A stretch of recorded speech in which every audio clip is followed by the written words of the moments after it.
حضرت عمر فاروق رضی اللہ تعالیٰ عادت کے مطابق ایک رات آپ ماحول کا حالات کا جائزہ لینے کے لیے نکلے.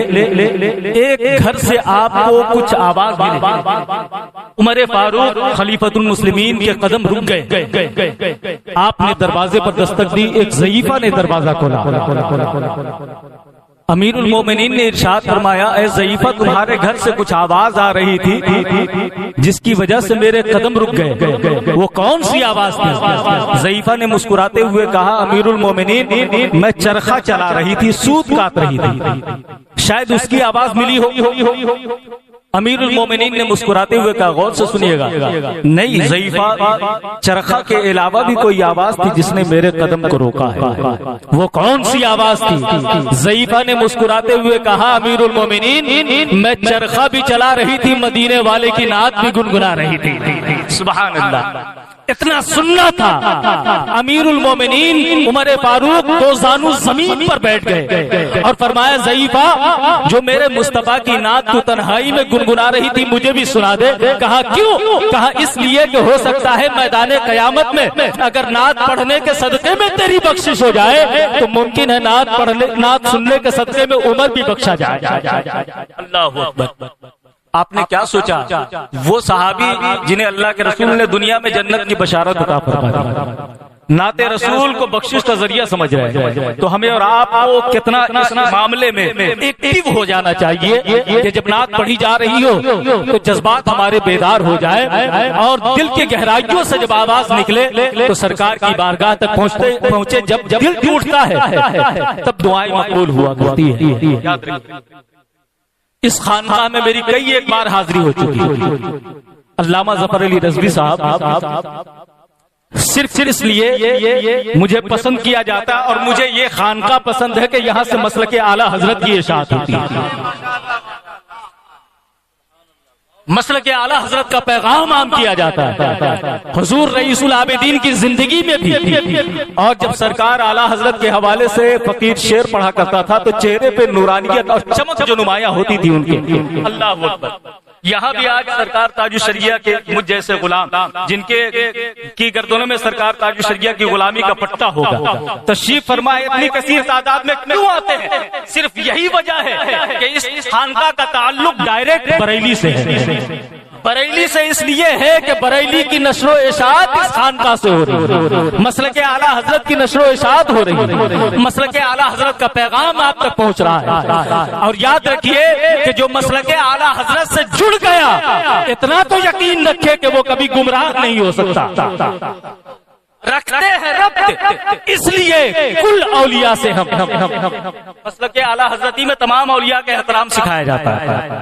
رکھتے ہیں ربط اس لیے کل اولیاء سے ہم کیونکہ جڑے ہیں مسلک احمد رضا سے کیونکہ جڑے ہیں مسلک احمد رضا سے ہم اور ہر طرح خیریت سے ہیں جب سے ہوئے مرید تاج الشریعہ حضرت اختر رضا سے حضور نور الحسین علیہ رحمت و رضوان نے بھی زندگی پر مسلک اعلیٰ حضرت کا پیغام دیا اور مسلک اعلیٰ حضرت کا پرچار کرتے رہے. الحمدللہ آج ان کے چہلم کے عرس سے بھی اسی طرح مسلک اعلیٰ حضرت کا پیغام عام ہوتا رہے گا.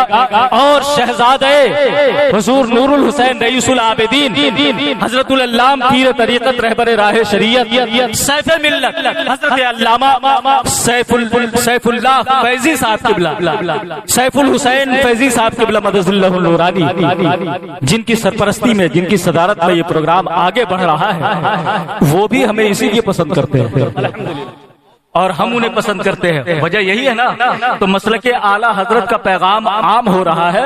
یہ جلسہ جلوس سب مسلک اعلیٰ حضرت ہی میں ہے نا. خانقاہوں کا وقار سلامت ہے تو مسلک اعلیٰ حضرت کی وجہ سے دین دیا غریب نواز نے, ایمان دیا غریب نواز نے, قرآن دیا غریب نواز نے, ایمان بچایا امام احمد رضا کا, ایمان کا تحفظ فرمایا اعلیٰ حضرت نے. یاد رکھیے آج بھی لباس تبدیل ہوتے رہتے ہیں لوگوں کے, ملک کی حکومتیں تبدیل ہوتی رہتی ہے, لیکن آج بھی حقیقی تاجدار کی حیثیت سے غریب نواز کی کشور کشائی نے ملک ہندوستان کو کے دامن کو کبھی میلا نہیں ہونے دیا.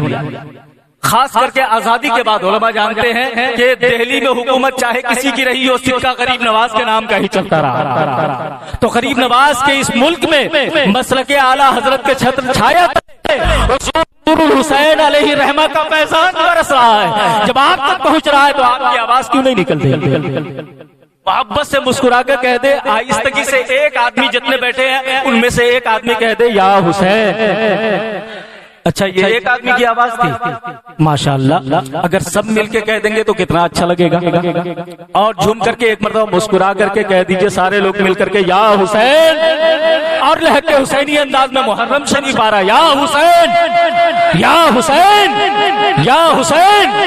اللہ سلامت رکھے حضرات۔ آئیے اب آپ کے لب و لہجے میں آپ کو اپنی گفتگو اور اپنے مافی ضمیر کو آپ کے ذہن و دماغ میں اتارنے کا بھرپور ہنر رکھنے والا خطیب اہل سنت مفکر اسلام حضرت العلامہ حضرت علامہ مولانا علیم الدین صاحب کی نورانی، جن کا خطاب بنگلہ زبان میں بڑی آسانی کے ساتھ آپ کے دل تک پہنچنے کی صلاحیت رکھتا ہے، جن کا خطاب اور جن کی گفتگو آپ سننے کی سعادت حاصل کریں گے انشاءاللہ العزیز۔ آپ جانتے ہیں اچھی طرح آپ میں ایسے لوگ بھی ہیں جنہوں نے حضور رئیس العابدین کی جوتیوں کو اپنے بغلوں میں داب کر چلنا سیکھا تھا، ان کی نگاہوں کے سائے میں اپنی زندگی کی تراش خراش کی، ان کی گفتگو کی کترنوں سے اپنے لیے بولنے کی راہیں ہموار کی۔ یعنی یوں کہہ لیا جائے کہ حضور رئیس العابدین نور الحسین علیہ رحمت و رضوان نے آپ کی مکمل سرپرستی فرماتے ہوئے قوم کو کسی بھی مسلکی یتیم خانے میں داخل نہیں ہونے دیا، آپ کے عقیدہ و ایمان کی حفاظت کی، مسلک اعلیٰ حضرت سے ایسا جوڑے رکھا کہ کسی مسلکی یتیم خانے میں آپ کو داخل نہیں ہونے دیا۔ یہ ان کا احسان ہے، احسان کو بھلایا نہیں جا سکتا۔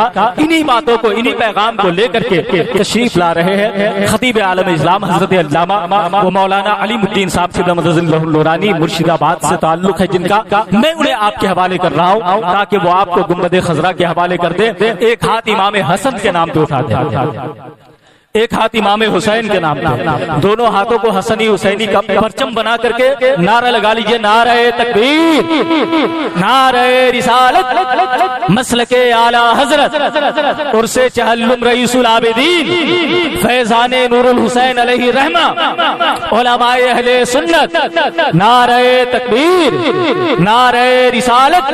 اللہ کے رسول کو جو مانتا نہیں، دو ٹوک، اللہ کے رسول کو جو مانتا نہیں وہ شخص بے وقوف ہے، کچھ جانتا نہیں۔ اور تم حال اس کا دیکھنا میدان حشر میں، آقا کہیں گے میں اسے پہچانتا نہیں۔